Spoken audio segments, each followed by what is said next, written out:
সমুদ্র মন্থনে উঠে এলো অমৃত ও হলাহল বিষ। সেই বিষ যিনি পান করলেন তিনি স্বয়ং শিব।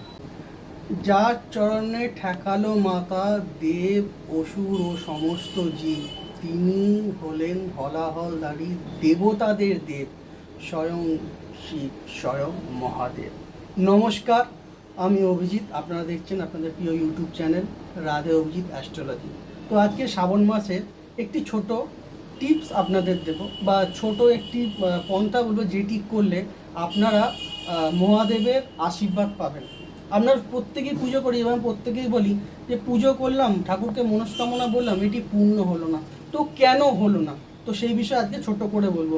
আপনারা যখন পুজো করেন, ভোলে বাবাকে যখন পুজো করেন, বেলপাতা, গঙ্গাজল, দুধ, পঞ্চামৃত দিয়ে যখন অভিষেক করেন, সাথে সাথে আপনারা নন্দী মহারাজকেও অভিষেক করুন। এবং হ্যাঁ, নন্দী মহারাজকে অভিষেক করুন, নন্দী মহারাজের পুজো করুন এবং নন্দী মহারাজের কানে কানে বলুন আপনার সেই মনস্কামনা। কেন? এর পিছনে রয়েছে একটি কারণ।